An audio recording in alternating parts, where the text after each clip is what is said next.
Tony Abbott was talking tough on border protection today. He's unveiled the opposition's plan to tighten up refugee assessments, but the critics say the policy is neither new nor necessary. Deborah Rice reports. The latest boatload of asylum seekers has arrived in Darwin. According to the opposition, it's likely most of the arrivals will no longer have identity documents, even though they needed passports to fly into Asia. If our people, our officials think that those documents have been destroyed, henceforth, under a coalition government, there will be a strong presumption against granting refugee status. Over recent years, 7,890 illegal boat arrivals to Australia said they'd entered Indonesia by air, but only 58 still had passports when they made it here. The Refugee Action Coalition agrees asylum seekers often destroy passports while they're in Asia because they're fake or can lead to forced deportation.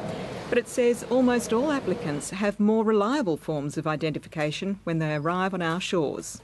They may not have passports, but they have birth certificates, trade certificates, driver's licences and school certificates, things like that which do identify them. These people come here because they want to be identified. They want their cases to be heard. Still, a coalition government would deny refugee status to applicants suspected of deliberately destroying their identity documents. And it would appoint an integrity commissioner to audit recognition rates against other countries, a job already being done, and to review even positive assessments, not just the rejections. A coalition minister would also exercise the right to review any recommendations for asylum. That's already within the minister's power. The opposition says the plan will stop cases like the people smuggler Captain Emad being granted asylum. We have a situation where alleged people smugglers can find their way in and then we can't stop them from finding their way out. We've had, 32,000 people arrive here, and the numbers of people that, may have, got away with some kind of false information is a tiny number. The Immigration Minister only issued a statement.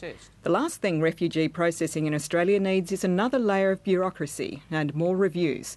This is completely unnecessary, as the government already has the power to revoke visas where it is appropriate to do so.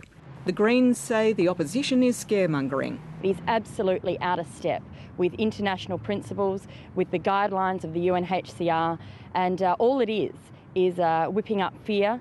Apart from the attack on fraudulent claims, the opposition's core policy remains offshore processing at Nauru, the reintroduction of temporary protection visas and turning boats back.